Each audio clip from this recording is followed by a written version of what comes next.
جس طرح نیکیاں لکھی جاتی ہیں اس طرح گناہ بھی لکھے جاتے ہیں، تو اس سے بھی ڈرنا چاہیے. چھوٹے چھوٹے گناہ بھی لکھے جاتے ہیں.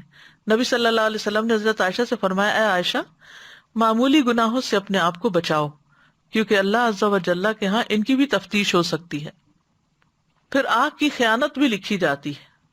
رسول اللہ صلی اللہ علیہ وسلم نے حضرت علی سے فرمایا، اے علی، نامحرم عورت پر ایک نظر پڑ جائے تو دوبارہ نہ ڈالو، کیونکہ پہلی نظر تمہیں معاف ہے، دوسری نہیں.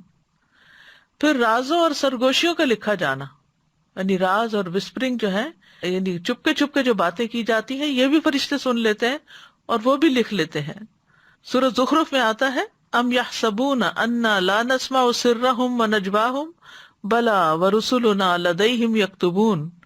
یا وہ گمان کرتے ہیں کہ بے شک ہم ان کا راز اور ان کی سرگوشی نہیں سنتے؟ کیوں نہیں، اور ہمارے بھیجے ہوئے ان کے پاس لکھتے رہتے ہیں. بلا ورسلنا لدیہم یکتبون. پھر معمولی خیانتیں بھی لکھی جاتی ہیں.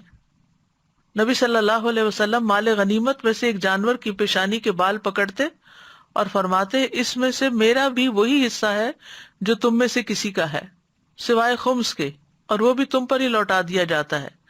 لہٰذا دھاگا اور سوئی یا اس سے بھی کم درجے کی چیز ہو تو واپس کر دو، اور خیانت سے بچو، کیونکہ وہ قیامت کے دن خائن کے لیے باعث عار و ندامت ہوگی. پھر اسی طرح مسجد میں گندگی پھیلانا بھی لکھا جاتا ہے. نبی صلی اللہ علیہ وسلم نے فرمایا، میری امت کے اعمال مجھ پہ پیش کیے گئے، نہیں لکھے ہوئے، پیش کیے گئے، دکھائے گئے، تو میں نے ان کے برے اعمال میں سے مسجد میں تھوکنا اور اس کا دفن نہ کرنا پایا. پھر غلاظت پھیلانا.